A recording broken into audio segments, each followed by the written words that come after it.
Cette maison appartient à mon fils. Dégage d'ici tout de suite. Trouve-toi un endroit où vivre par tes propres moyens.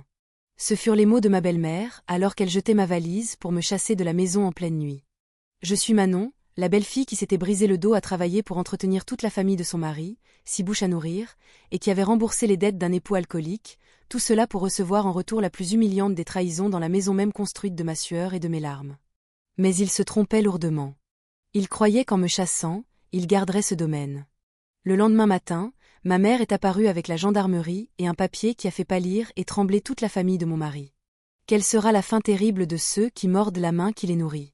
Cet après-midi-là, le soleil couchant filtrait obliquement à travers les feuilles de vigne, teignant d'or un coin de la terrasse en pierre. Je venais de rentrer du vignoble de Provence, les mains et les pieds encore tachés de terre, et je m'apprêtais à me laver pour préparer le dîner quand le son strident du klaxon d'une voiture a déchiré le silence habituel de cette zone rurale. Le klaxon résonnait avec une urgence qui semblait présager quelque chose de mauvais. En sursaut, j'ai laissé tomber la louche dans la bassine et j'ai couru vers le portail. Une énorme voiture noire de cette place s'était arrêtée brusquement juste devant ma maison, bloquant tout le chemin. Dès que la portière s'est ouverte, un nuage dense de parfums écœurants a envahi l'air, étouffant l'arôme délicat des orangers en fleurs du jardin. La première à descendre fut ma belle-mère Monique. Elle portait une robe en soie aux couleurs criardes, d'énormes lunettes de soleil et s'éventait sans arrêt avec un éventail en papier, bien que nous soyons déjà en automne et que le temps fût frais. À peine eut-elle posé un pied au sol qu'elle fronça le nez et dit d'une voix aigre : « Quelle horreur ! Quel genre de chemin de campagne est-ce là ? Ça vous retourne les tripes. Et les moustiques sont comme une plaie. Je viens à peine de descendre et ils m'ont déjà criblé. » Derrière elle descendirent mes 3 belles sœurs, Valérie, Sandrine et Léa. Les 3 étaient habillées comme si elles allaient à un défilé de mode, avec des jupes courtes, des talons hauts et le visage couvert d'une épaisse couche de maquillage. Dès qu'elle descendit, la cadette Léa cria : « Aïe, Manon, c'est quoi cette cour pleine de terre ? Tu es en train de salir mes chaussures de marque ?» Je suis restée paralysée, sans comprendre ce qui se passait. La semaine précédente, mon mari Stéphane m'avait appelé et m'avait dit d'une voix insouciante : « Dans quelques jours, j'emmènerai ma mère et mes sœurs au village pour passer quelques jours. » J'avais pensé qu'elle venait en visite, comme d'autres fois, alors j'avais seulement nettoyé le salon en surface. Mais la scène que j'avais sous les yeux me laissa stupéfaite. Le coffre s'ouvrit et une montagne de bagages apparut. Des valises grandes et petites, des cartons, des sacs à main, tellement de choses que le chauffeur dut faire des efforts pour tout sortir. Cela ne ressemblait pas à une visite, mais plutôt à l'arrivée de réfugiés. Mais ce qui me glaça le sang fut l'apparition de Stéphane. Il descendit le dernier de la voiture en titubant. À peine sorti, il s'appuya contre la portière du véhicule, le visage rouge et une haleine qui empestait l'alcool. Et pourtant, ce n'était que le milieu de l'après-midi. Il ne me regarda pas, ne demanda pas à sa femme comment elle allait après tant de jours de séparation. Il promena seulement un regard vitreux autour de lui et balbutia : « On est déjà arrivé. Manon, tu as quelque chose à grignoter ?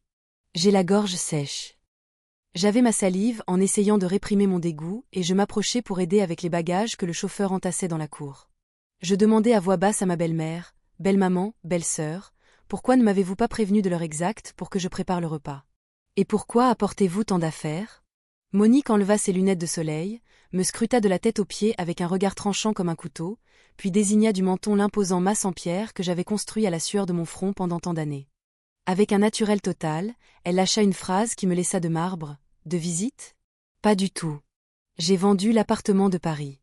À partir de maintenant, toute la famille déménage ici pour vivre avec vous, pour que la maison soit plus joyeuse. Belle fille, qu'est-ce que tu attends là, plantée ?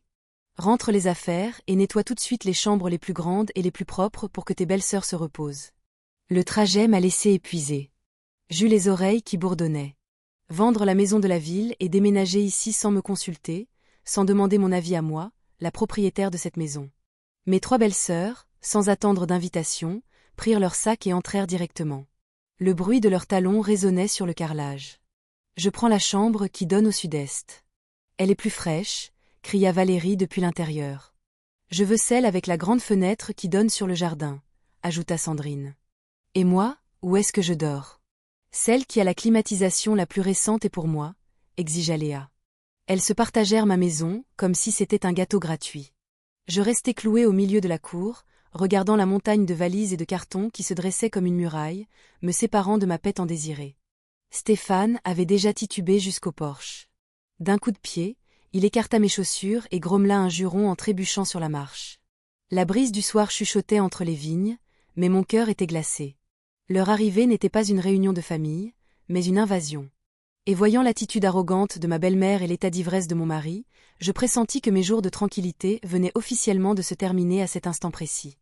Cette nuit-là, ma maison, qui sentait toujours l'huile essentielle de lavande, fut imprégnée d'une odeur nauséabonde, un mélange de vin bon marché et de vomi acide. Au lieu d'une soirée de retrouvailles avec mon mari après des jours de séparation, comme je l'avais naïvement imaginé, la réalité fut bien plus crue. Stéphane s'effondra au milieu du salon et vomit sans retenue sur l'ensemble de meubles en bois pour lequel j'avais eu tant de mal à économiser l'année passée. Retenant ma respiration, je pris une serviette humide pour lui nettoyer le visage. En voyant son visage décharné, sa peau grisâtre et ses yeux vitreux, je ne pus m'empêcher de me souvenir avec nostalgie de l'image de l'homme élégant avec sa chemise blanche impeccable qui m'avait séduite en ville. Le Stéphane d'il y a 8 ans était élégant. Le Stéphane de maintenant était un désastre pathétique. Peut-être que la ruine de son affaire à Paris avait emporté le dernier vestige de sa dignité, ne laissant qu'un ivrogne aigri. Dès que je touchai son visage avec la serviette, il repoussa ma main avec une telle force que je tombai à la renverse sur le sol. Il balbutia d'une voix pâteuse, « Dehors. Dégage. Ne me touche pas. Quelle femme j'ai. » Le mari rentre à la maison et elle fait une tête d'enterrement, elle ne sait même pas me servir un verre d'eau. Je ne m'étais pas remise de ma frayeur que la porte de la chambre principale s'ouvrit brutalement, la plus belle chambre dont Monique s'était appropriée. Ma belle-mère sortit vêtue d'un pyjama en soie, complètement déplacée au milieu de ce désastre.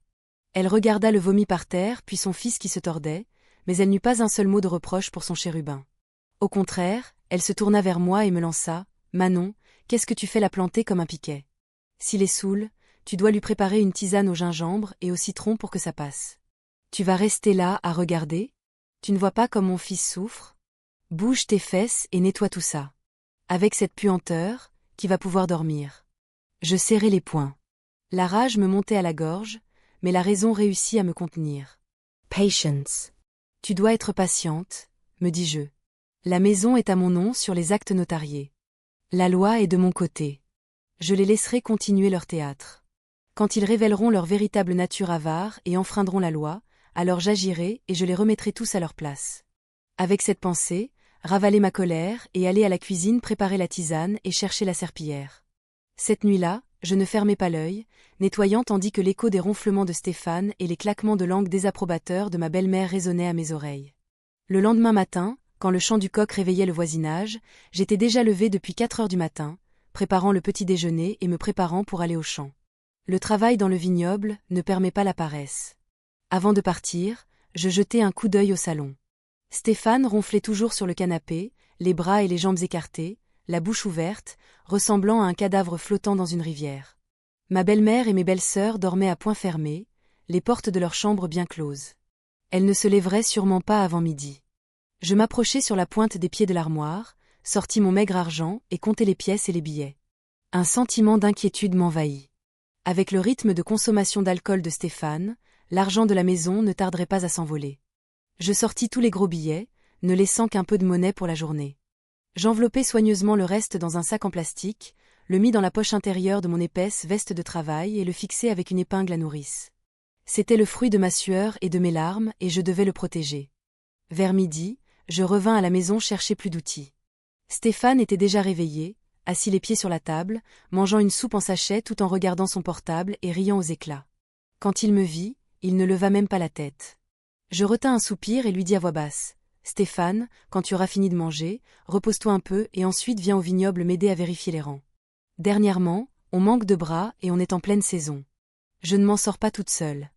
Et toi, à la maison toute la journée, tu vas t'ennuyer. » À peine avais-je fini de parler que Stéphane lança ses couverts avec force contre l'assiette, éclaboussant du bouillon sur toute la table. Il me regarda avec des yeux injectés de sang et me cria, « Tu es folle? Est-ce que j'ai une tête de paysan avec les mains sales de terre? Je suis revenu pour me reposer, pour planifier de grandes affaires et être mon propre patron, pas pour que tu me traites comme un journalier. Ne dépasse pas les bornes. » Le fracas de la vaisselle fit sortir Monique de sa chambre en courant. Elle me regarda avec une froideur glaciale et lâcha une phrase qui me glaça le sang, « Il a raison. Un vrai homme a des ambitions. Il ne se cache pas entre les vignes. Et toi, regarde-toi un peu. Si une femme ne sait pas comment traiter son mari, comment lui plaire, c'est normal qu'il s'ennuie et se réfugie dans la boisson. Alors comporte-toi comme il faut. Quand le soleil fut complètement couché, je traînais mon corps épuisé, trempé de sueur et couvert de terre, depuis le vignoble jusqu'à la maison. Le soleil avait été brûlant toute la journée. J'avais travaillé sous une chaleur infernale. Le dos de ma chemise trempée de sueur avait séché, laissant une croûte de sel qui me démangeait sur toute la peau. J'espérais trouver en rentrant le repas prêt, ou au moins une tasse de thé chaud pour soulager ma fatigue. Mais ce ne fut pas le cas. Une cuisine froide et sombre m'accueillit, noire comme la gueule d'un loup. Les cendres de la cheminée étaient froides depuis des heures. En contraste avec l'ambiance désolante de la cuisine, le salon à l'étage était brillamment éclairé. À travers la porte vitrée fermée, je vis mes 3 belles-sœurs, Valérie, Sandrine et Léa, allongées sur le canapé et la méridienne, avec des masques en papier blanc sur le visage, les yeux rivés sur les écrans de leur portable, riant de temps en temps. Le bourdonnement de la climatisation à pleine puissance filtrait par les fentes de la porte. Planté là, je calculais mentalement. Le mois dernier, quand nous n'étions que 2, la facture d'électricité ne dépassait pas 60 €. Avec la climatisation allumée 24h/24, plus le chauffe-eau, la télévision et le réfrigérateur fonctionnant à plein régime pour 6 personnes, ce mois-ci la facture dépasserait facilement les 200 €, et cet argent ne pouvait venir que du raisin que je récoltais à la sueur de mon front. Je retins un soupir. Je frappai doucement à la porte vitrée et entrai en demandant « Vous avez été à la maison toute la journée ? Personne n'a pu mettre un peu de riz à cuire ? Il est déjà très tard. Vous n'avez pas faim ? » La petite Léa, sans quitter son portable des yeux, répondit d'une voix minaudante sous son masque « Aïe, Manon, tu dois nous comprendre. Notre peau est très sensible. Nous sommes habitués à l'air conditionné de la ville. La cuisinière à bois de ta maison dégage une fumée et une poussière terribles. Si ça colle à notre peau, on a des boutons et des taches. On ne supporte pas cette odeur de fumée. Si on s'abîme le visage, comment va-t-on trouver un mari ? Je sentis une boule dans ma gorge et ne pris même pas la peine de discuter. Je fis demi-tour en silence et descendis à la cuisine pour allumer le feu. Le dîner fut servi tard. Il n'y avait qu'un plat de lentilles et une salade paysanne que je préparais avec ce que j'avais. Dès que je posai le plat sur la table, les 3 demoiselles goûtèrent une bouchée et firent la grimace comme si elles avaient mangé du poison. Sandrine fit une moue de dégoût, quelle horreur. C'est quoi ce truc si simple ? On dirait de la nourriture de pauvres. À Paris, on ne mange que des produits bio du supermarché. Tout bien emballé sous vide. Ces trucs de village me font peur. C'est sûrement plein de pesticides et ça n'a pas de nutriments. En mangeant comme ça, on va n'avoir que la peau sur les os. Valérie l'aînée, tout en remuant son assiette de lentilles, dit d'un ton condescendant, en parlant de mal manger. Manon, tant qu'on y est, tu me donnes 200 ou 300 €. On n'a plus de crèmes hydratantes ni de snacks. Dans ce trou perdu, il n'y a rien de décent, tout vient de bazar bon marché. On doit commander nos produits d'importation par Internet depuis Paris, et ça doit être en liquide. Le livreur n'accepte pas les virements pour si peu. Le sang me monta à la tête. Je posai les couverts avec force sur la table et fixai les 3 visages maquillés qui exigeaient mon argent avec tant d'effronterie. Je vais vous le dire clairement pour que vous compreniez. Avec l'argent que je gagne péniblement en vendant le vin de mes vignes, j'arrive tout juste à payer la nourriture, l'électricité et l'eau pour cette famille de 6.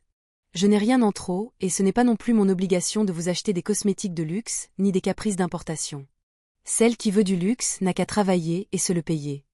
Vous êtes assez grande. En entendant cela, Valérie écarquilla les yeux et dit d'un ton sarcastique et mordant, « Tiens donc, pour 4 sous tu deviens une furie. Quelle belle-sœur radine et misérable, calculant jusqu'au dernier centime avec ses belles-sœurs qui traversent un moment difficile. Pas étonnant que mon frère Stéphane en ait marre de toi. Il préfère passer sa journée à boire au bistrot plutôt que de rentrer et voir ta tête de rat. » Cette phrase fut la goutte d'eau qui fit déborder le vase, me blessant au plus profond de mon orgueil et de ma frustration réprimée. Je serrai fort le morceau de pain que j'avais à la main. Mes jointures devinrent blanches de rage. Je me dis à moi-même que je devais être patiente pour la famille, pour ce faux honneur dont ma belle-mère se vantait quotidiennement. Mais la patience humaine a une limite et la mienne était sur le point de rompre. Avec froideur, je laissai la soupière au centre de la table d'un coup sec. Le bouillon éclaboussa. Ma voix sonna ferme, c'est ce qu'il y a dans cette maison. C'est le fruit de mon travail. Que celui qui veut manger mange, que celui qui ne veut pas jeûne. J'ai travaillé toute la journée et je suis épuisée. Je ne compte servir personne d'autre. Cela dit, je me servis une assiette, je la mangeai d'un trait et ignorai les 3 pestes qui se regardaient indignés, le visage crispé. Je savais que ce n'était que le prélude des batailles qui allaient venir dans cette maison. Une semaine passa, rapide comme un clignement d'yeux, mais pour moi, elle fut aussi lourde qu'un siècle. En seulement 7 jours, ma vie tranquille dans le vignoble s'était transformée en chaos. Stéphane, le mari en qui j'avais un jour placé mes espoirs de soutien, n'était plus qu'un fantôme qui errait dans sa propre maison. Depuis qu'il était revenu au village, il n'avait pas touché un outil pour m'aider au champ, ni ne s'était soucié de l'état de la récolte. La seule chose qu'il faisait religieusement, c'était chaque matin au lever du soleil, enfiler son pyjama élimé, chausser de vieilles tongs et se diriger vers le bistrot du village pour socialiser. Il appelait ça nouer des contacts d'affaires, mais pour moi, c'était juste une excuse pour sombrer dans l'alcool. Les voisins qui passaient me regardaient avec compassion et chuchotaient. Je savais ce qu'ils disaient, pauvre Manon, quel mari ivrogne elle a récolté. Elle avait une vie tranquille et elle a ramené le malheur à la maison. Je ne pouvais que baisser la tête et continuer à travailler, essayant d'ignorer leurs commentaires, mais le calme était impossible. À midi, alors que j'étalais du grain pour le faire sécher dans la cour, je vis la patronne du bistrot entrer furieuse, avec un carnet de dettes à la main et le visage rouge de colère. À peine arrivée au portail, elle commença à crier de sa voix perçante. « Monique, que ton fils Stéphane sorte et me paie tout de suite. Il croit qu'il peut boire jusqu'à plus soif et se tirer sans payer ?» Monique, qui taillait mes rosiers pour planter des légumes, sursauta et sortit en courant. En voyant la patronne du bistrot, elle nia tout. Sa voix monta dans les aigus comme un grincement. « Mais qu'est-ce que vous racontez ? Mon fils est un bon garçon, éduqué, un homme de la ville. Comment pourrait-il vous devoir 4 sous ? Vous devez vous tromper de personne.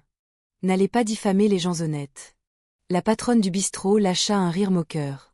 Elle ouvrit grand son carnet de dettes et lui montra les notes. « Regardez, ouvrez bien les yeux et lisez. Le 2, 3 bouteilles de vin de la maison, 2 portions de saucisson et un paquet de tabac. Le 3, 5 demi et un poulet rôti. Au total, 150 €. Voici sa signature bien claire.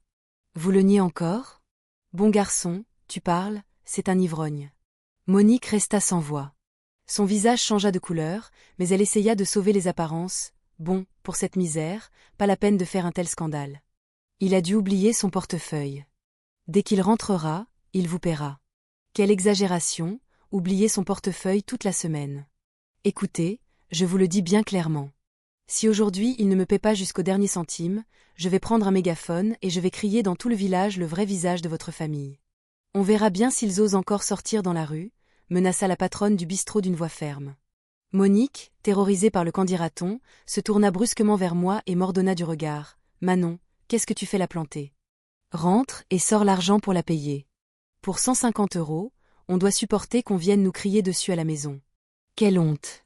Paie vite pour que ton mari ne soit pas ridicule. » Je restai glacée.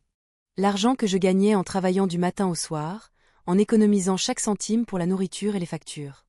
Maintenant, je devais l'utiliser pour payer les dettes d'alcool de mon mari. J'allais refuser, mais en voyant le regard furieux de la patronne du bistrot et le visage effronté de ma belle-mère, je sus que je n'avais pas d'autre choix. Si je faisais un scandale, la plus lésée serait moi et l'honneur de cette famille. Je serrai les dents et entrai en silence dans ma chambre. Je sortis de la poche de ma veste de travail la liasse de billets que je gardais avec tant de soin. Je comptai 150 € et les donnai à la patronne du bistrot d'une main tremblante de rage. La femme prit l'argent, le compta plusieurs fois et lâcha un grognement. « La prochaine fois, dites à votre mari de boire moins.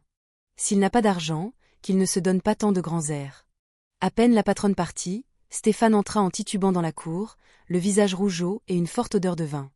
En me voyant debout avec le sac d'argent vide, il rit avec ironie et me donna une tape sur l'épaule qui me fit mal. « Tiens, quelle femme dévouée j'ai. C'est comme ça que j'aime. Ma femme est riche, une propriétaire terrienne, qu'est-ce que ça représente pour elle 4 sous. Demain je retournerai au bistrot. Prépare l'argent. » Je regardai Stéphane puis Monique, qui continuaient à tailler les plantes comme si de rien n'était. Mon cœur se gela. J'entrai dans la maison, pris un petit carnet que je gardais sous l'oreiller et notai soigneusement la dette que je venais de payer. Jour X. Dette du bistrot de Stéphane payée, 150 €. Ce serait une preuve. Chaque brique qui construirait ma demande de justice. J'avais toujours été fière de l'ordre et de la propreté de ma maison, le sol toujours brillant, les meubles sentant le bois propre et l'air imprégné du doux parfum de fleurs d'oranger du jardin. Mais maintenant, tout avait été détruit sans pitié. Cette nuit-là, ma patience fut mise à l'épreuve jusqu'à la limite quand Stéphane ramena à la maison toute sa bande d'ivrognes, un groupe de fainéants du village, pour faire la fête. Le salon se transforma en un véritable champ de bataille. Des bouteilles vides roulaient par terre, Les cendres de cigarettes couvraient la table en verre. L'odeur de vin rance, de fumée de tabac imprégnée dans les rideaux et de restes de nourriture créait une atmosphère étouffante. Stéphane, assis au milieu de ses amis, le visage rouge et un verre à la main, riait et criait, jouant les autres généreux.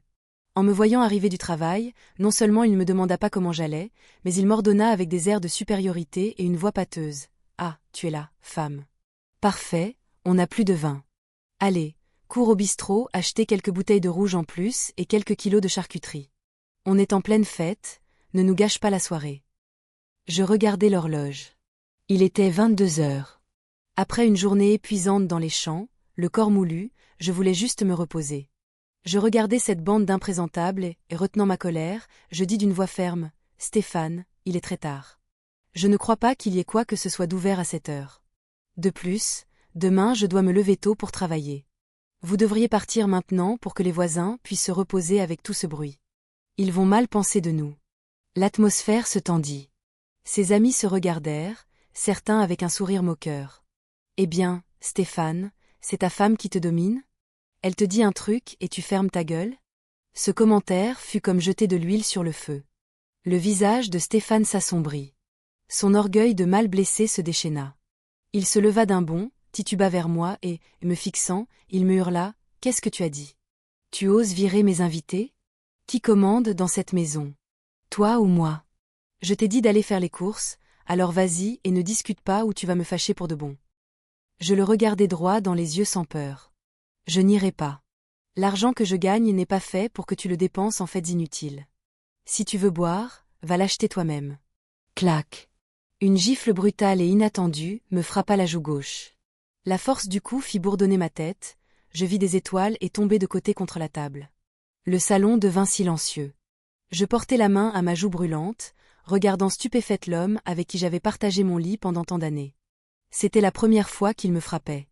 Stéphane, haletant, me pointa du doigt. « Insolente, tu oses répondre à ton mari ? Je vais te donner une leçon pour que tu apprennes qui est le maître dans cette maison. » Juste à ce moment, la voix de Monique parvint de sa chambre. Il n'y avait pas une once d'intention de médiation ni de compassion. Sa voix était froide, tranchante comme un couteau qui se plantait dans mon cœur. « Il a raison. Tu es sa femme. Tu dois lui obéir. Va acheter ce qu'il te demande pour qu'il soit content et ne le ridiculise pas devant ses amis. » Quelle femme mal élevée.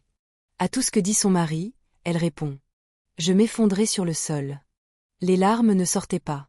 Elle m'étouffait de l'intérieur, amère. Je regardais Stéphane, qui retournait satisfait à la table pour continuer à boire, et la porte fermée de la chambre de ma belle-mère. Alors je compris une douloureuse vérité. L'amour conjugal et les liens familiaux dans cette maison s'étaient évaporés avec le vin de son verre.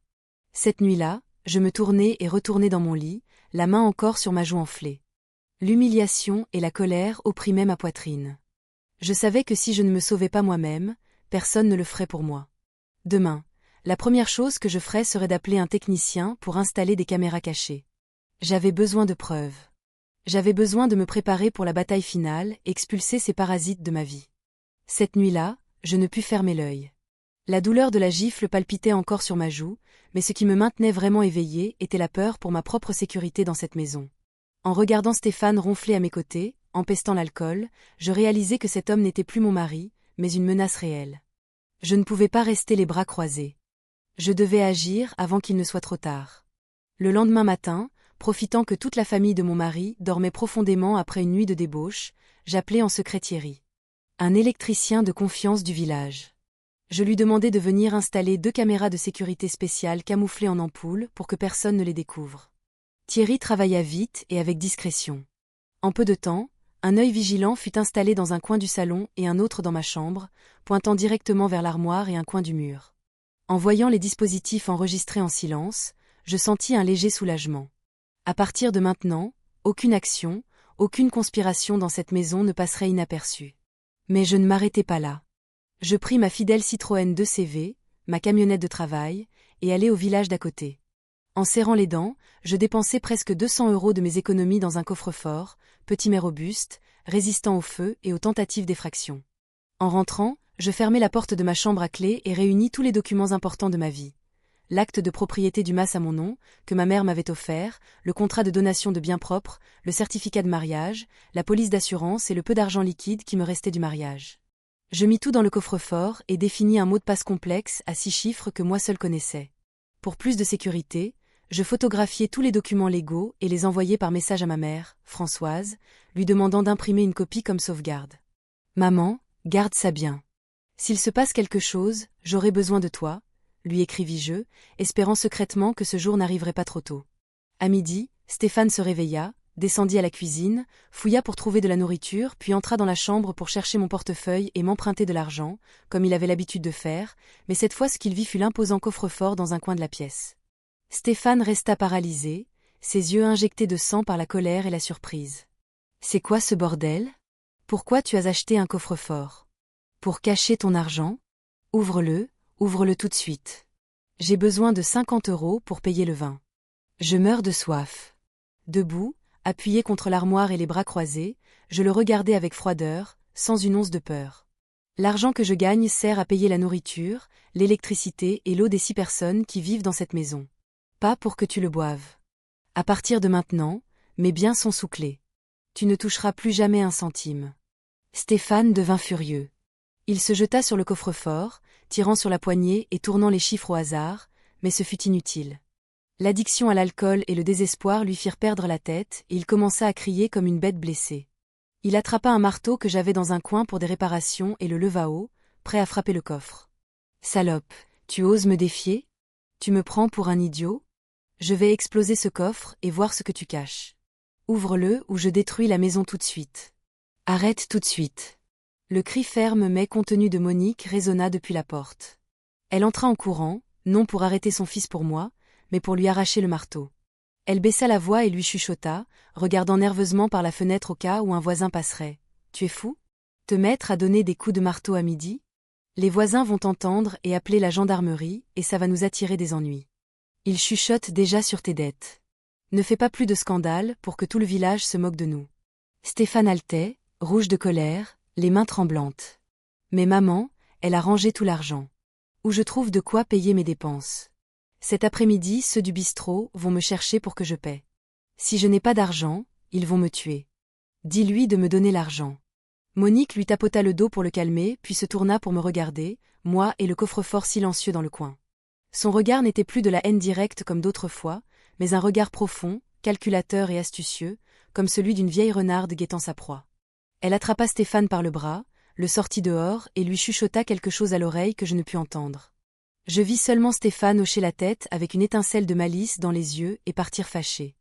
J'observai mère et fils s'éloigner et sentis un frisson. Je savais qu'elle ne renoncerait pas. Elle cherchait juste une façon plus subtile et cruelle de s'emparer de ce que j'essayais de protéger. Cet après-midi-là, ne pouvant pas ouvrir mon coffre-fort, Stéphane devint fou et demanda un prêt rapide à un usurier pour payer ses dettes d'alcool. C'est ainsi que commença sa chute dans un puits de dettes sans fond, entraînant toute la famille dans le cauchemar qui allait venir. Aujourd'hui, c'était l'anniversaire de la mort de mon beau-père. Comme bru et véritable propriétaire de cette maison, j'aurais dû être celle qui organisait tout et recevait les invités. Mais non, dans la même cuisine que j'avais construite de ma propre sueur et de mes larmes, ils me transformèrent en une ombre invisible, une servante sans salaire, au service de la farce de ma belle famille. Dès l'aube, Monique avait mis une robe en soie voyante et un collier de fausses perles et n'arrêtait pas de donner des ordres en criant. Elle invita tous les oncles, tantes et cousins du village, non pour se souvenir du défunt, mais pour se vanter du domaine, qu'elle disait avec un culot total être à son fils. Sa voix résonnait dans le salon, plus forte que la musique funèbre. « Qu'est-ce que vous pensez de la maison ? Mon Stéphane s'est brisé le dos pendant des années à Paris pour envoyer de l'argent et la construire. Je lui disais que ce n'était pas la peine de faire si grand, mais il a insisté pour qu'elle soit aussi belle pour que ses parents aient une vieillesse heureuse. Quelle chance j'ai eue avec un fils qui me donne tant de fierté. » En entendant les éloges de sa mère, Stéphane, rouge à cause du vin qu'il avait commencé à boire tôt, s'assit à la table principale avec les anciens de la famille. Il se vantait de projets millionnaires imaginaires et de ses supposés contacts en ville, bien qu'en réalité il n'eût pas un euro en poche et dût de l'argent dans tous les bistrots du village. Les parents, des gens de la campagne de toujours, l'écoutaient et hochaient la tête, louant la bonne chance de Monique. Pendant ce temps, j'étais à la cuisine débordée de travail avec une pile d'assiettes et de nourriture à préparer.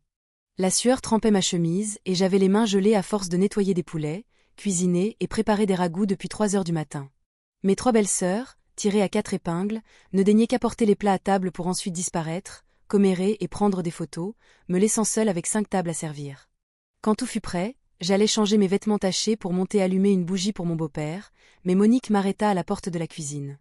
Elle me regarda avec fureur, me toucha le front du doigt et siffla à voix basse pour que les invités ne l'entendent pas. « Où tu vas ? Reste ici et surveille le bouillon. Faudrait pas qu'il s'évapore. En plus, il y a beaucoup d'invités. Avec ses vêtements sales et sentant la sueur, tu vas nous ridiculiser, Stéphane et moi. Quand les gens partiront, tu mangeras à la cuisine.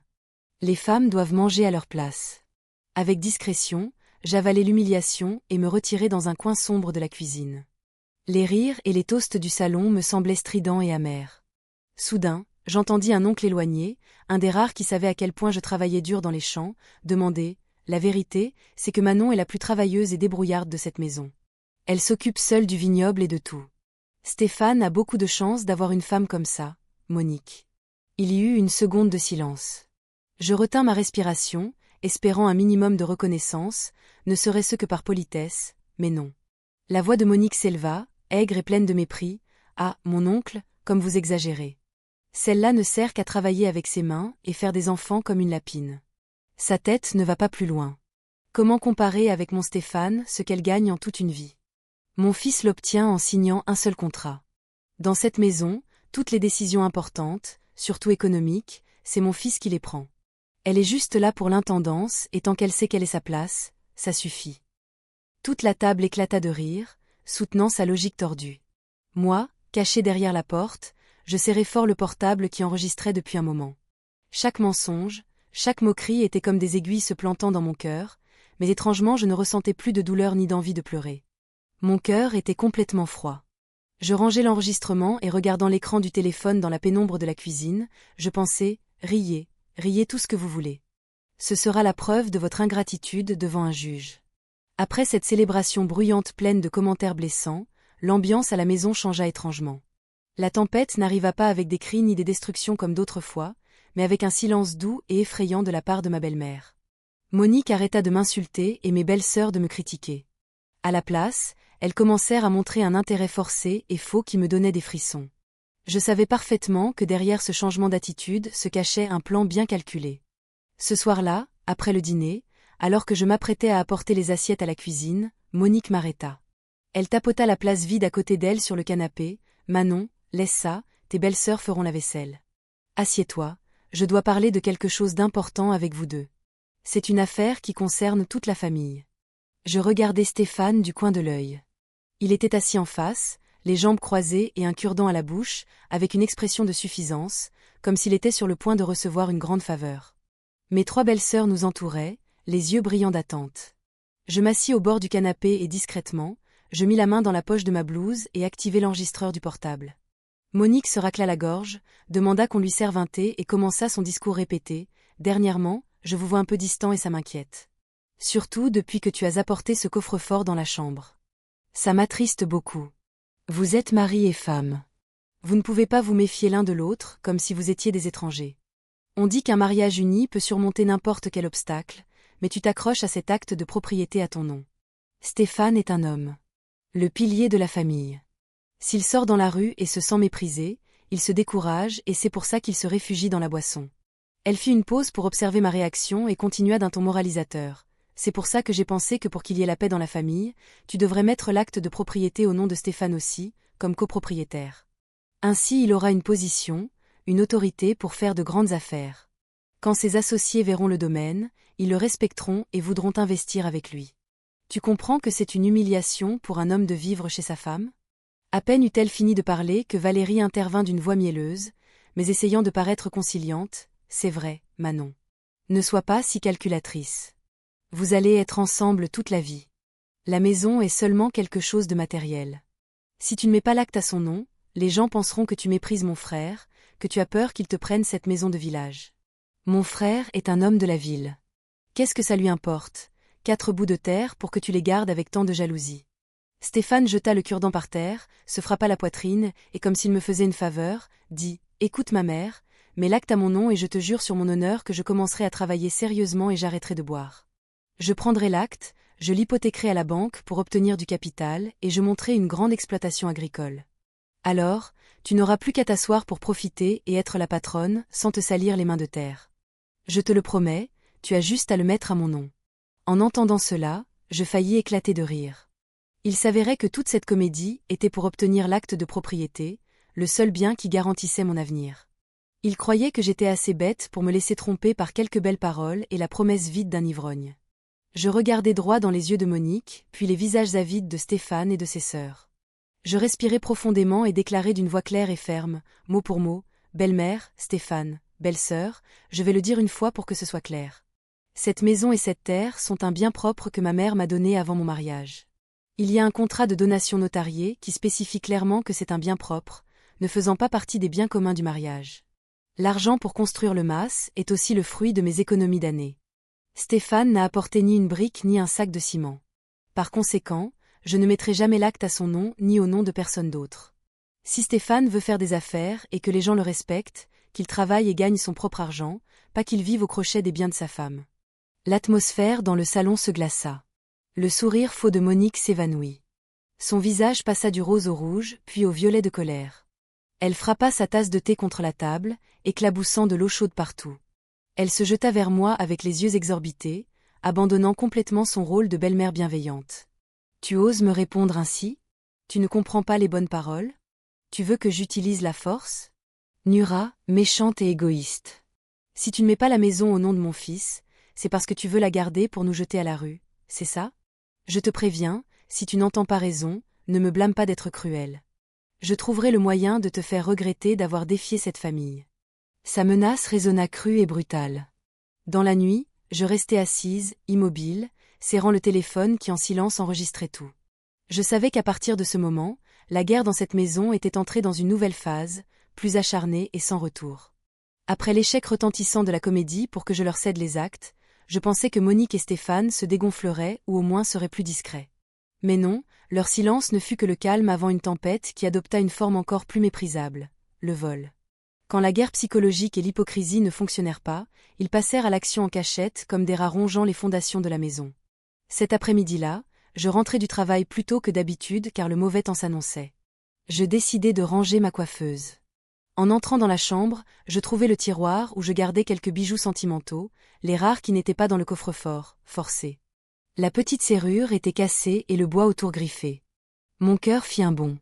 Je l'ouvris d'un coup sec et comme je le craignais, l'anneau en or de 2 grammes que ma mère m'avait offert au mariage et la chaîne en argent que je m'étais acheté avec mon premier salaire avaient disparu. La colère m'envahit, mais la raison me dit de garder mon calme. Je me souvins de la tendance de Stéphane à emprunter de l'argent. Je ne criai pas. Je sortis mon portable et ouvris l'application connectée à la caméra cachée que j'avais installée. Sur l'écran apparut une vidéo enregistrée à 10 heures du matin, aussi claire que le jour.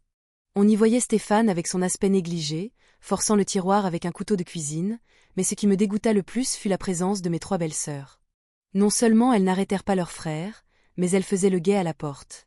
Valérie, tout en se limant les ongles, lui disait « Dépêche-toi, faudrait pas que celle-là revienne et nous surprenne. » Léa riait et ajoutait « Quand tu auras réussi, n'oublie pas de me donner quelque chose pour mes caprices. » Toute une famille conspirant pour voler la personne qui les nourrissait chaque jour. Je serrai le téléphone et sortis au salon. Stéphane était allongé sur le canapé en regardant la télé, fumant tranquillement, comme si de rien n'était. Ses sœurs feuilletaient des magazines de mode. Je laissai tomber mon sac sur une chaise, regardai Stéphane en face et lui demandai en traînant les mots « Stéphane, où sont mon anneau en or et ma chaîne en argent ?» Stéphane sursauta. La cigarette tomba de sa bouche. Il se leva d'un bond, regardant partout, mais il nia tout. « Quoi? Quel anneau?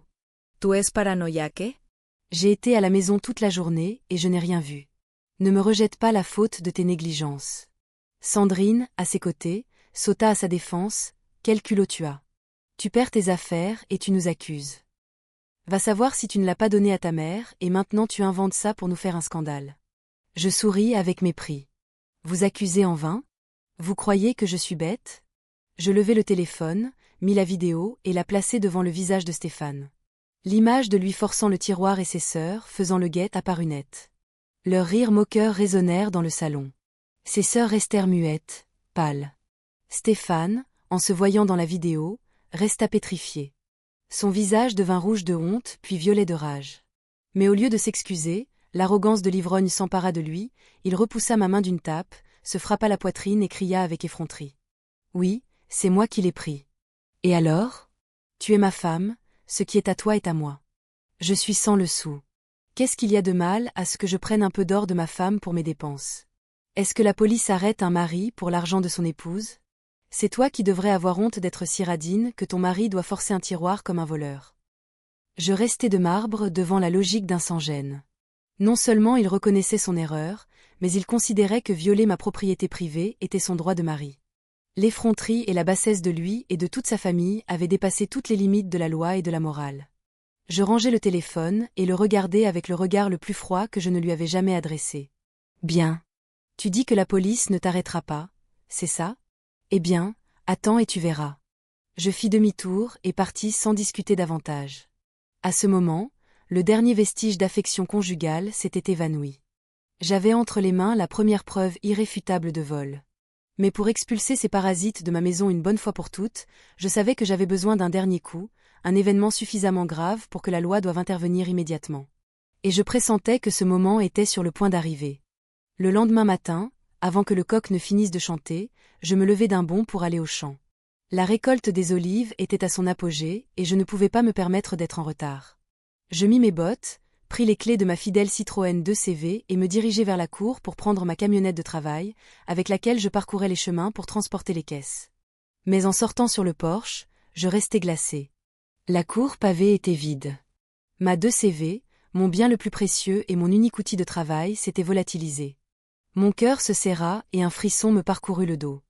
Je me souvenais parfaitement l'avoir garé la veille au soir. Le portail était aussi fermé. C'était impossible qu'un voleur soit entré sans faire de bruit. Un mauvais pressentiment m'envahit. J'entrai en courant dans la maison, la voix tremblante de panique. « Belle-mère. Où est Stéphane et ma 2CV? Un voleur est entré. » Monique, qui prenait tranquillement son café, posa la tasse avec parcimonie, avec une étrange indifférence sur le visage. Quel voleur? Et puis quoi encore? Stéphane l'a emprunté pour faire une course ce matin tôt. Pourquoi tant de scandales? Emprunté? Cette voiture est pour mon travail et il ne sait même pas passer les vitesses de cette vieille boîte manuelle. Criai-je le cœur serré. Stéphane avait toujours conduit des voitures automatiques modernes et en plus il était sous le jour et nuit. Où pouvait-il être allé avec ma voiture à cette heure? Je sortis le téléphone et l'appelai 1, 2, 3 fois, mais je n'entendis que les tonalités d'appel puis le message que le téléphone était éteint. Son silence ne faisait qu'augmenter mon angoisse. Vers midi, alors que j'étais assise sur le porche, désolée, le téléphone sonna. C'était un numéro inconnu. Je répondis en tremblant. Bonjour, êtes-vous la propriétaire de la Citroën 2CV immatriculée? Votre mari, Stéphane, vient de la vendre à mon garage pour 5 000 €. Il m'a dit de vous appeler pour que vous sachiez que vous devez vous occuper des papiers. Comme le véhicule est à votre nom, je vous informe. J'eus les oreilles bouchées. Le téléphone faillit me tomber des mains. 5 000 €? Il avait osé vendre mon unique outil de travail pour dépenser l'argent dans quoi? Le vin, le jeu ou pour payer des dettes aux voyous qu'il fréquentait en secret. L'indignation m'étouffait. J'entrai dans la maison en cherchant Monique. Belle-mère, vous saviez que Stéphane emportait la voiture pour la vendre, n'est-ce pas? 5 000 €? De quel droit vend-il ma voiture? Appelez-le tout de suite. Qu'il la ramène pour que je puisse aller travailler. Monique, qui comptait des pièces, me regarda les yeux exorbités et sans une once de remords, cria d'une voix aigre. Pourquoi tu me cries dessus? La voiture de la femme est aussi la voiture du mari. Il est sans le sou et il l'a vendue pour obtenir du capital pour ses affaires. Qu'est-ce qu'il y a? Il est dans son droit. Et toi en tant que femme, au lieu de l'aider, tu viens manquer de respect à ta belle-mère. Affaires? Quelles affaires va-t-il faire avec 5 000 € dans un bistrot? Ne le couvrez plus. Cette voiture est à mon nom. C'est un bien propre d'avant le mariage. Il n'a aucun droit. Criai-je avec des larmes de rage. Monique se leva d'un bond et me pointa du doigt. Ferme ta gueule. Dans cette maison, c'est moi qui commande et Stéphane est mon fils. Ce qui est à toi est aussi à lui. Ne viens pas me sortir des lois pour me menacer, je n'ai pas peur de toi. L'effronterie et la cruauté de la mère et du fils avaient atteint ma limite. Je séchai mes larmes, la fixai et dis d'une voix ferme et froide. Bien, tu n'as pas peur, c'est ça? Eh bien je te le dis. Si ce soir Stéphane ne ramène pas la voiture, je déposerai une plainte à la gendarmerie pour vol. J'ai les papiers du véhicule à mon nom et les enregistrements de la caméra le montrant en train de l'emporter. On verra alors qui a peur de qui. Cela dit, je fis demi-tour, la laissant plantée au milieu de la maison. Mais à cet instant, en me retournant, je vis son regard. Ce n'était pas de la peur, mais un regard malicieux, calculateur et cruel à faire peur. Elle plissa les yeux et serra les lèvres comme si elle tramait un plan obscur pour se débarrasser de moi, le caillou dans sa chaussure, avant que je ne puisse mettre ma menace à exécution, et je sus que cette nuit serait longue et orageuse. La nuit tomba, dévorant la maison et ma dernière once de patience. L'heure du dîner était passée depuis longtemps et Stéphane n'apparaissait toujours pas. Ma 2CV s'était aussi évanouie avec mon méprisable mari. L'ambiance dans la maison était dense, tendue comme la corde d'un violon sur le point de rompre, chargée de la poudre d'une bataille imminente. Je m'assis au bord du canapé du salon, les yeux fixés sur l'horloge, décidé à appeler la gendarmerie à 22h pile, comme je l'avais dit. Mais je sous-estimais l'effronterie et l'astuce de ces gens. Ils n'attendirent pas que j'agisse, mais me portèrent un coup préventif. Mon Dieu, ils m'ont tout pris. Voisin, venez voir, ma belle-fille m'a tué. Le cri déchirant de Monique résonna depuis sa chambre, brisant le silence. Elle sortit en courant au salon, les cheveux ébouriffés de façon théâtrale, se frappant les cuisses et le visage rougi. Mes bijoux en or, les bijoux que j'ai économisés toute ma vie pour ma vieillesse, je les avais cachés au fond de l'armoire et ils ont disparu. Dans cette maison, à part la belle-fille, qui d'autre a pu faire ça? Comme celles attendaient le signal, mes 3 belles-sœurs apparurent comme un essaim de guêpes. Valérie me pointa directement du doigt, les yeux injectés de sang. « Manon, quel culot tu as? Tu as besoin de l'argent pour récupérer la voiture? Ou est-ce que tu penses t'enfuir avec un amant? Aujourd'hui tu as été la seule à entrer et sortir de la chambre de ma mère. Tu ferais mieux de le rendre tout de suite. » Je me levai d'un bond, stupéfaite devant cette farce si maladroite et malveillante. « Mesurez vos paroles. Je n'ai pas mis un pied dans la chambre de votre mère. Ne m'accusez pas à tort. »« Ah, en plus tu le nies? On va voir ce que tu dis quand on trouvera les preuves. » Hurla Sandrine, et avec Léa, elle se jeta sur le sac que j'avais sur la table. J'essayai de résister, mais 1 contre 3, c'était impossible. Elles m'arrachèrent le sac et le vidèrent par terre. Rouge à lèvres, carnet, portefeuille. Tout vola. Et alors, parmi le désordre, apparut un petit sac en tissu rouge que je n'avais jamais vu de ma vie. Il roula sur le sol. Léa le ramassa, l'ouvrit et à l'intérieur brillèrent plusieurs chaînes d'un or criard. À simple vue, je sus que c'était de la pacotille bon marché. Elle cria victorieuse, « C'est là. Maman. Regarde, c'est ton or, n'est-ce pas? » Elle l'avait caché dans son sac pour l'emporter. Quelle voleuse et quelle menteuse. Je restai glacée en regardant ce sac de faux or par terre.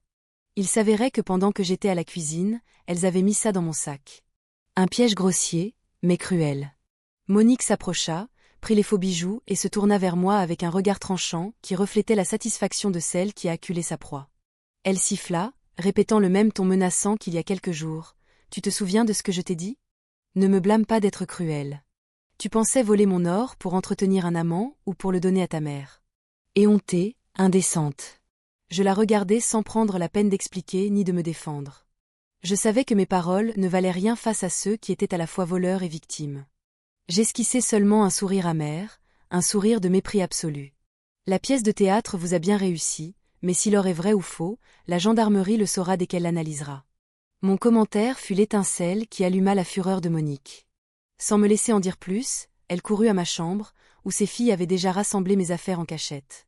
Elle sortit ma valise en la traînant par terre, et de toutes ses forces la lança dans la cour. La valise heurta une marche. Elle s'ouvrit et mes vêtements furent éparpillés sur le sol poussiéreux.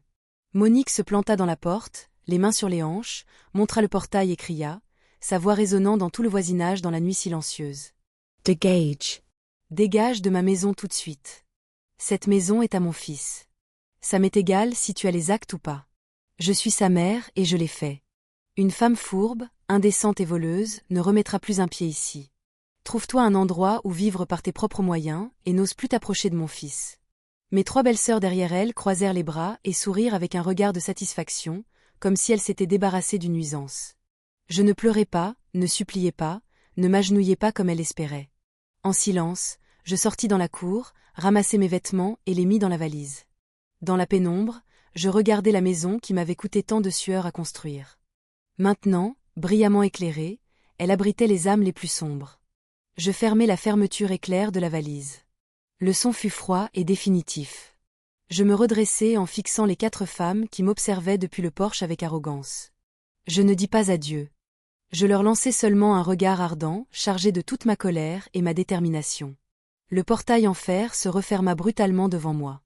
Le son métallique résonna, me séparant officiellement de ce que j'appelais autrefois famille. La nuit m'enveloppa, le vent froid me frappait, mais étrangement je ne sentais plus de douleur. À la place, je sentais une clarté inhabituelle. Je traînais ma valise dans l'obscurité en direction de la maison de ma mère. Elle croyait qu'en me jetant dehors, tout était fini. Non, elle se trompait. Avec leur action stupide de ce soir, elle m'avait donné l'arme la plus puissante pour contre-attaquer. Le jeu ne faisait que commencer. Le son des roues de la valise sur le chemin de gravier dans la nuit silencieuse était sec et effrayant. Le vent nocturne me fouettait le visage, mais ne pouvait éteindre le feu du ressentiment qui brûlait dans ma poitrine. Je traînais ma lourde valise vers la maison de ma mère, au bout du village. Ce retour n'était pas la fuite d'une belle fille humiliée cherchant consolation et larmes, mais la marche d'une femme acculée qui retournait à sa base pour préparer les armes de la bataille décisive de demain. Le gîte rural de ma mère avait encore une lumière allumée. Il semblait que son instinct maternel l'avait averti que quelque chose n'allait pas. Ma mère, Françoise, en entendant aboyer le chien, sortit ouvrir le portail.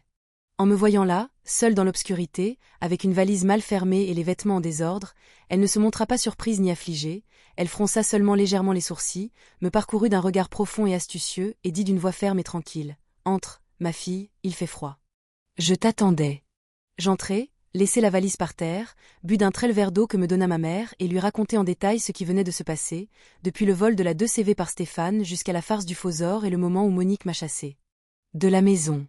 Je le racontai d'une voix froide, sans verser une seule larme. Quand j'eus fini, ma mère ne cria pas ni ne maudit ma belle famille. Elle ne se lamenta pas non plus.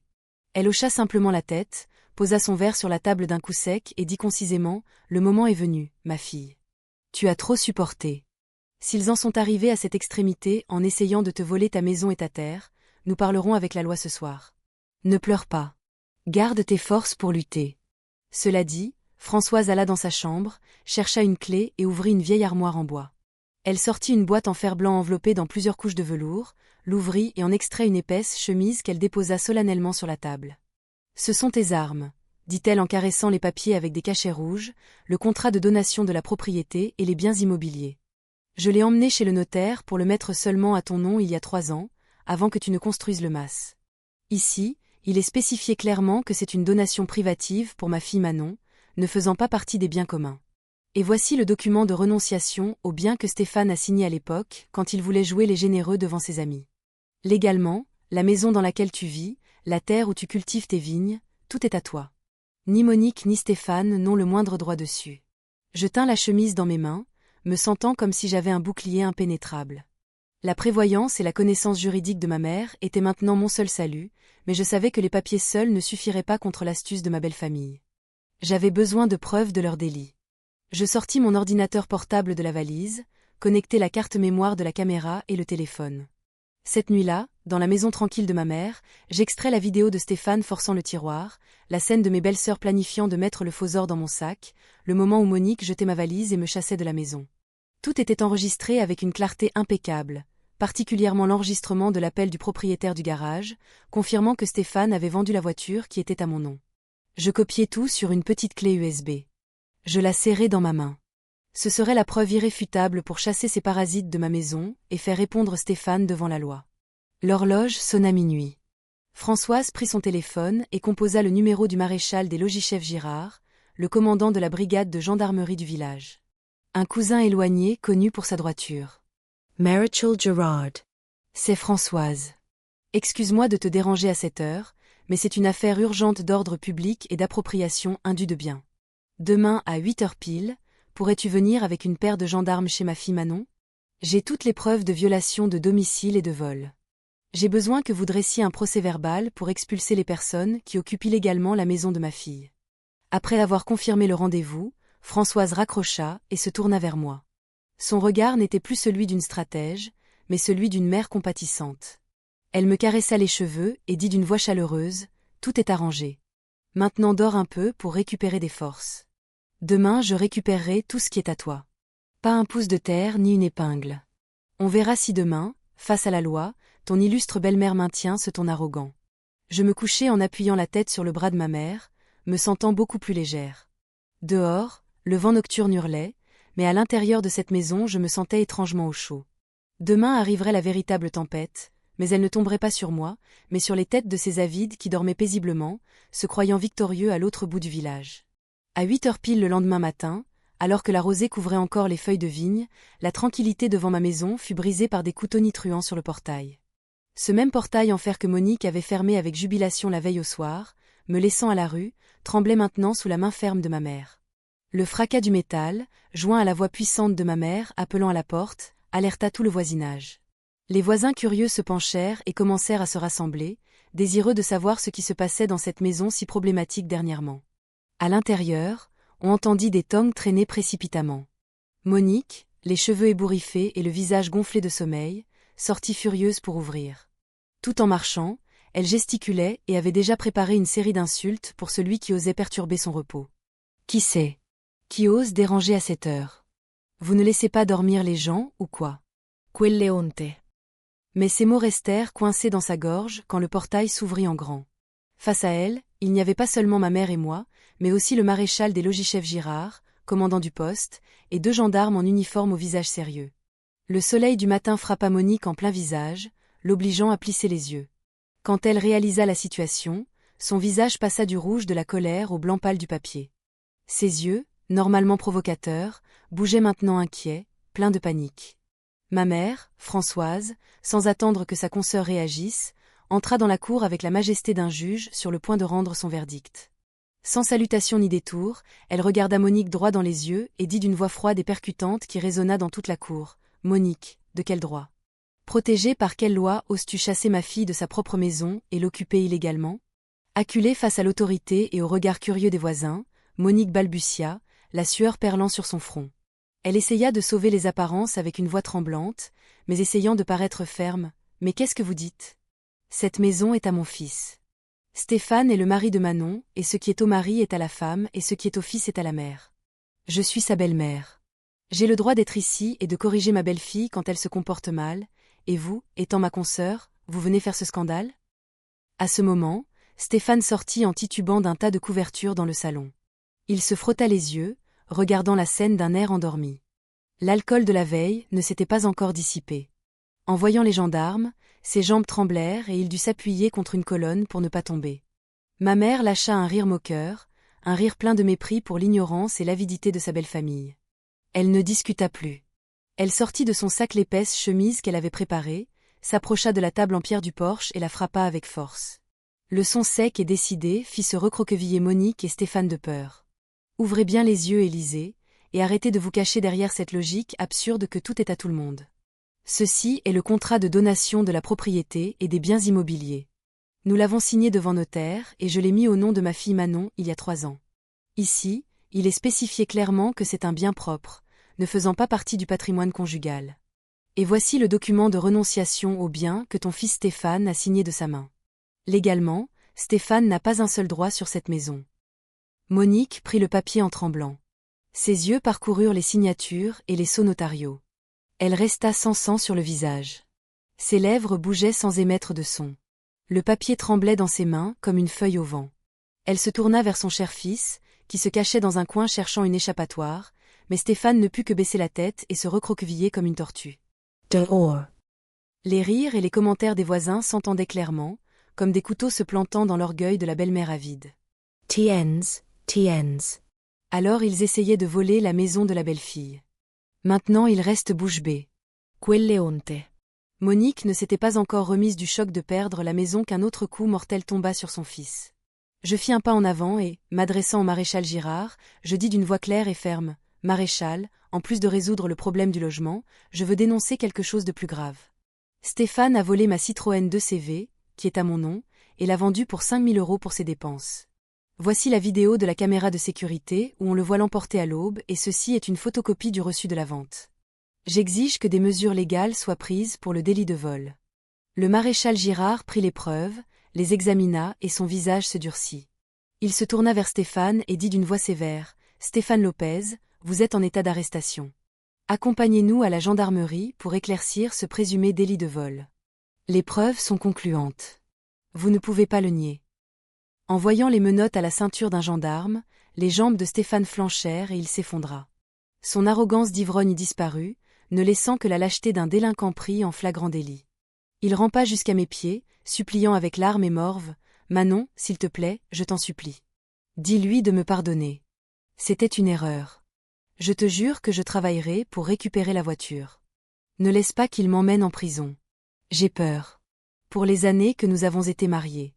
Retire la plainte. » En voyant son fils sur le point d'être arrêté, Monique, comme une bête blessée, lâcha un cri déchirant et se jeta sur moi. « Salope, tu vas tuer ton mari.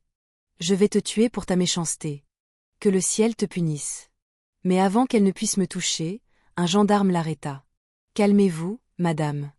Agresser une personne devant l'autorité est un délit grave. Quant à cette maison, les documents démontrent que madame Manon est l'unique propriétaire légale. Je vous ordonne à vous et à vos 3 filles de rassembler vos affaires et de quitter la propriété immédiatement. Si vous refusez, nous procéderons à l'expulsion forcée pour violation de domicile. » L'ordre fut tranchant. Tandis que 2 gendarmes emmenaient Stéphane, qui n'arrêtait pas de pleurer, mes 3 belles-sœurs, les mêmes qui hier s'allongeaient sur le canapé en me donnant des ordres, ramassaient maintenant précipitamment leurs vêtements et les mettaient dans des sacs et des valises. Sans trace de leur arrogance, elles sortirent la tête basse, traînant leurs affaires sous les regards moqueurs des voisins. L'empire de cupidité de ma belle famille s'était effondré dans la plus absolue humiliation. La voiture de la gendarmerie s'éloigna avec la sirène, emmenant Stéphane, l'homme qui une fois fut mon monde et maintenant n'était qu'un délinquant menotté. Monique et ses 3 filles, qui étaient arrivées dans une voiture de luxe en critiquant le village, repartaient maintenant à pied, traînant leurs valises, humiliées sous le regard de tout le voisinage. Le portail se referma d'un coup sec, rendant à ma maison la paix que j'avais tant désirée pendant 2 mois. Je restai au milieu de la cour en poussant un long soupir, comme si je m'étais ôté un poids de dessus. Ma mère posa une main sur mon épaule. « C'est fini. Maintenant, on nettoie la maison et on chasse la malchance d'ici. » Nous nous mîmes à l'ouvrage. Je ramassai les bouteilles vides, les mégots et toutes les ordures qu'ils avaient laissées. Chaque coup de balai était comme si je nettoyais de mon esprit les souvenirs douloureux. La maison retrouva son ordre et l'arôme de fleurs d'oranger revint imprégner l'air. Au crépuscule, je m'assis et signai la demande de divorce. Avec toutes les preuves de maltraitance, de vol et d'addiction de Stéphane, je savais que le juge résoudrait le cas rapidement. 8 ans de ma jeunesse résumés en un papier, mais je ne regrettais pas. Laisser partir quelqu'un qui ne te mérite pas est la meilleure façon de s'aimer soi-même. Le dîner juste pour ma mère et pour moi fut chaleureux et réconfortant. Elle me prépara mes plats préférés, un bœuf bourguignon, une baguette fraîche et un verre de vin rouge. « Mange, ma fille, récupère des forces. Une femme se relève là où elle tombe. Tu as une maison, un travail et ta mère à tes côtés. Il n'y a rien à craindre. » Je mangeai le plat chaud avec les yeux pleins de larmes de bonheur, mais avec un sourire aux lèvres. Ensuite, je montai allumer une bougie pour mes grands-parents. Dans la fumée, je remerciai en silence de m'avoir donné la force et la clarté pour surmonter cette épreuve. Mon cœur se sentait léger. La tumeur qui m'avait fait mal pendant si longtemps avait été extirpée. Je sortis sur le porche et regardai le vignoble de Provence, dont les feuilles se balançaient avec la brise. Les ceps chargés de raisins promettaient une bonne récolte. Perdre un mauvais mari ne fut pas une perte, mais une grande libération. Je remplis mes poumons avec l'air pur de la liberté et de l'autonomie. Demain le soleil se lèverait à nouveau, et je retournerai au champ pour cultiver le vrai bonheur de ma vie sur ma propre terre. Debout sur le porche, regardant mon vignoble se balancer avec le vent, je respirais profondément pour savourer l'arôme de la liberté et de la paix. La tempête était passée, me rendant non seulement ma maison, mais une nouvelle vie dont j'étais l'unique maîtresse. Mon histoire est un rappel que la bonté mal employée ne fait qu'alimenter la cupidité et que la patience illimitée est une forme d'autodestruction. Pour qu'une femme soit heureuse, elle doit d'abord être indépendante économiquement et connaître ses droits pour se protéger de l'injustice. Ce soir, en dînant avec ma mère, j'ai compris que le bonheur est parfois aussi simple que de vivre la tête haute sous son propre toit.